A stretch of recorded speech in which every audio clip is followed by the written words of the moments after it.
Tu tinha quantos anos? Tu era novinho, pô. Não, 91, já era um velho, já tinha feito tudo na vida.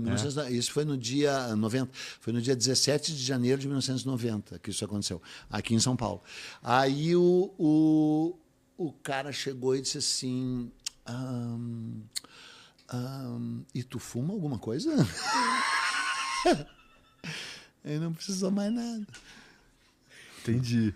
Eu fui das primeiras vezes na vida que eu falei essa parte. A outra parte eu falei para todo mundo. Tá. Mas essa última pergunta dele foi para ti. Tá. Só para me desculpar da escrotidão daquela vez que eu vim aqui. Não precisava, cara.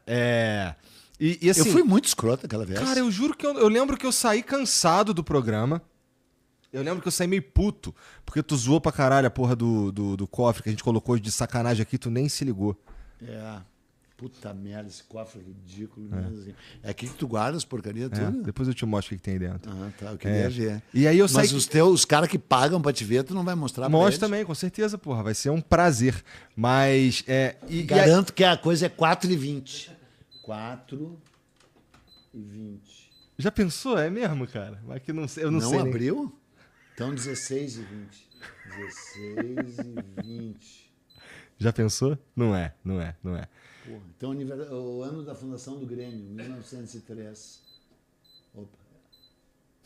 Tu não é gremista? Pô, cara, ser gremista é um desvio de caráter também, né, cara? Porra. Tu quer apanhar mesmo? Não, nós partimos pra porrada de fato. Tá, não, pergunte alguma coisa eu sou que eu não saiba. Tu é flamenguista, né? Tu não tem vergonha? Não, eu tenho orgulho, na verdade, de ser Flamengo. Matou aquelas 10 crianças. Pô, e tal. calma aí, cara. Tá, eu zoei o cofre e zoei o Monark. Então, vamos e falar aí, do Monark. E aí eu saí cansado daquele dia e assim, eu lembro de falar assim, caralho, nossa, o maluco passou o programa escaralhando a gente, mano, que coisa, não sei o quê. Mas eu não... Depois, eu não fico puto com as paradas. Não, cara, eu já te contei o que é, mas vamos contar em público. Eu não sabia que o Flow existia, juro. E não sabia que nenhum podcast existia. E achava que não deveriam existir. E, de certa forma, embora eu tenha que agora chama Nós na História, eu tenho um podcast 1 milhão de vezes melhor que esse, se chama Nós na História, que agora, desde a semana passada, faz parte do canal Buenas Ideias, onde eu e dois bundão lá, o Luciano Potter e o Arthur Gubert, falamos sobre história. E é o único lugar onde eu falo sobre história do mundo, porque no meu canal eu só falo de história do Brasil. É bem legal. Tinha tido 157 episódios gravados em casa, assim, com a maior chinelagem, e agora é num estúdio, tipo esse teu, bababá.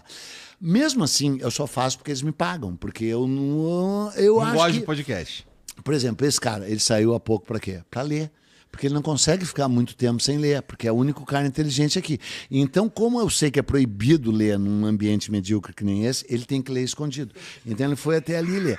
E eu acho que as pessoas deveriam estar lendo em vez de estar ouvindo esta merda. Eu acho de verdade. E aí o meu canal pertencia ao Marcelo Madureira e à Flox. Aí eles me obrigaram a vir. Aí ainda foi uma chinelagem porque tinham que pagar hospedagem e passagem. E eu acho que quem pagou foi tu. E o Rafinha, escrotamente, se escalou para eu fazer junto. Daí, eu não sei, acho que um pagou estadia e o outro pagou hospedagem. E aí a passagem aérea. E eu fui no Rafinha, fiz uns de tarde e depois eu vim aqui. Mas o Rafinha morava num lugar nobre, um apartamento legal, o prédio todo coberto de bandeira do Brasil, em homenagem ao Bolsonaro, que ele deve ser bolsonarista também, aquele bosta, porque é colorado. E aí, fui na casa dele e fui pronto para detonar ele. A gente não se conhecia, só sabia os dois de Porto Alegre. Por que tu entra nessa de detonar os outros? Porque ele pisou na camiseta do Grêmio uma vez. Ah, tá. No caso dele tinha razão. E porque ele é um imbecil podcaster. Uma pessoa vazia e que não leu porra nenhuma. Então fui preparado para botar ele no lugar dele. Só que eu cheguei ele lá e ele tinha se preparado. Fez um monte de pergunta legal, mandou bem. E eu não sou de todo escroto, eu sou um escrotinho. Quando a pessoa vence a barreira da minha escrotidão original, aí eu... Não. Mas claro que fiquei pegando no pé dele igual, porque ele merece, é colorado e é um podcaster. O que a pessoa... Eu sou um podcaster. É uma vergonha, né, cara? É melhor se prostituir na rua e tal. Que, aliás, nada contra a prostituição, se bem feita. Aí... Como é que é uma mal feita? Ah, uma mal feita é com dolo, com exploração, com golpismo, Entendido. com não se entregar ao cliente, por tentar roubar o cliente, né? Nessa tua viagem lá de Nova York pra cá, deve ter tido várias. Não, eu viajei, eu contei pro cara do Uber agora. Eu contei, nunca mais se lembrar dessa história. Eu viajei com duas alemãs gostosas pra caralho. Assim, então, assim, elas não conseguiam... Como é que se faz pra pedir carona? Elas não conseguiam chegar na altura do cotovelo. Quando elas faziam assim, parava 5 carros, assim, batiam um atrás do outro. Eram duas deusas, uma mais deusa que a outra. Mas a outra também era bem interessante. Se bem que eu achava elas velhas, sabe? Ah, é? Porque uma tinha 26 e a outra tinha 28. Aí eu fiquei na dúvida, assim, será que eu vou me relacionar com uma velha? Porque eu tinha 19. E juro que eu pensei isso. Eu digo, pô, que eu vou ter que comer as velhas. E aí... E elas eram lindas. E elas faziam assim e os carros paravam. Depois que eu me separei delas, ficou muito mais difícil. Demorava 5 horas. Eu contei com todos os detalhes isso pro cara do Uber. Eu demorei 1 hora para chegar nesta merda de lugar, nesta merda de cidade. E aí volta para essa história. Daí eu fui no Rafinha e aí agora tu tem que ir no Flow. Eu nunca tinha ouvido falar nessa merda. O que é um podcast? De que é um podcast? É uma mesa com 2, que eu até perguntei. Tu disse assim, nós desenvolvemos esse conceito. É a única parte que eu me lembro. Eu disse, que conceito? Que conceito? 2 idiotas numa mesa com um microfone?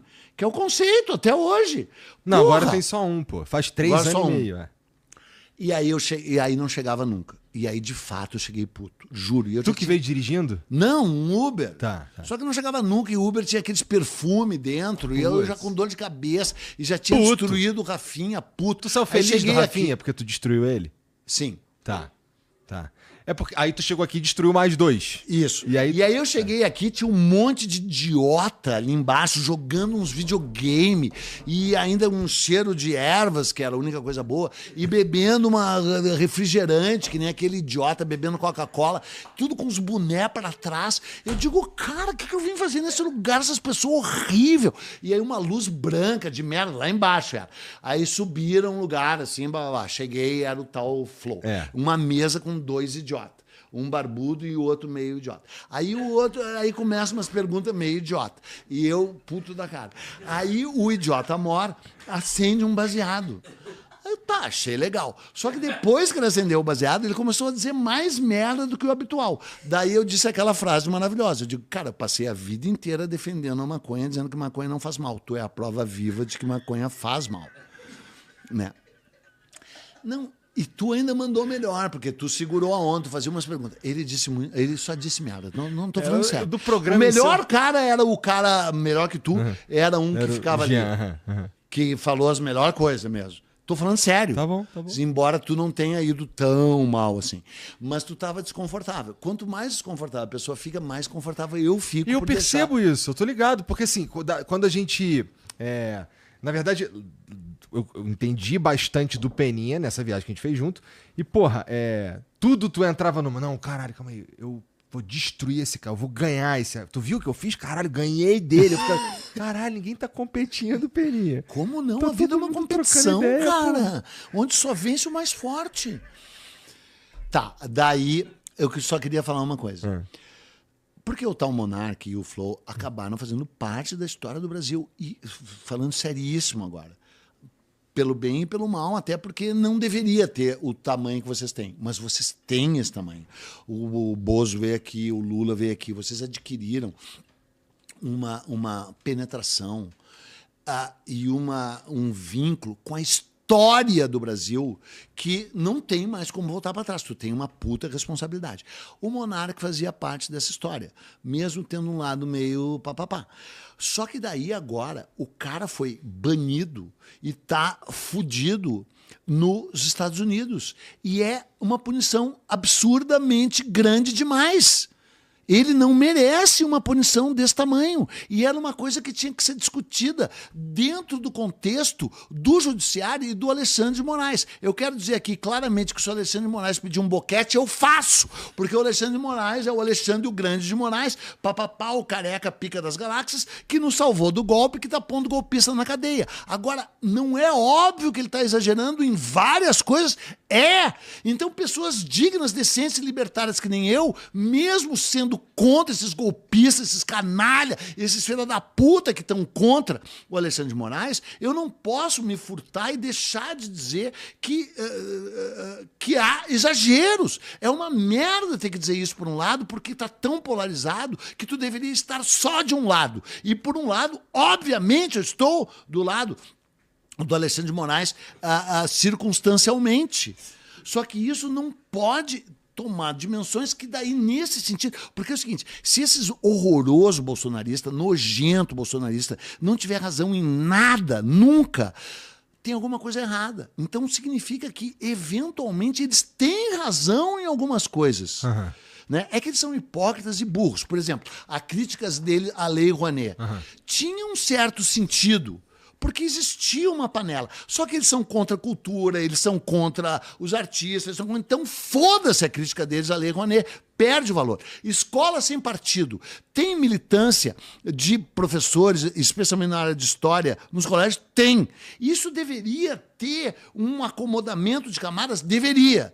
E aí eles levantam a questão. Só que eles são tão escroto, tão canalha, tão hipócrita, tão imundo, tão burro, tão nojento, tão fascista, que nem quando eles, no cerne da questão, têm razão, eles, de certa forma, mereciam ser ouvidos. Isso remete ao Alexandre de Moraes, que não pode ser incriticável, não pode pairar lá em cima, mas quando essas críticas vêm de parte deles, acabam estando erradas, porque eles estão sempre errados, eles não deveriam respirar. Mas quando vem de uma pessoa equilibrada, ponderada, gentil, generosa e centrada, que nem eu, ela deve ser ouvida. E aí, um dos motivos pelos quais eu vim aqui é não só porque eu me afeiçoei por ti, mas porque a punição ao monarca é evidentemente exagerada. A punição ao Alan Santos está aquém do que deveria. O Alan Santos deveria ser preso, torturado, crucificado. Que isso, cara? Quase isso. Ele é um escroto golpista, ele é um canalha, aquele Paulo Figueiredo, neto daquele escroto, daquele canalha, daquele general Figueiredo, que procriou e daí teve um neto, é outro que tem que se fuder muito, tem que ser preso, blá, blá. O monarca se inclui entre eles? Não. Não. E aí essa coisa de tu regular quem pode, quem não pode ter uma rede social é muito foda. Só que aí, sabe por que eu estou falando tudo isso? Porque parece que eu estou falando eu e tu. Eu não estou levando em consideração que está sendo filmado, que vai não sei quantas mil pessoas ver ou nenhuma vai ver. Quando eu faço o meu canal, eu também faço assim. Pago um preço meio grande por isso, porque eu falo o que eu realmente acho. Claro, com exageros e tal. Porque, voltando àquele parênteses anterior, eu sou que nem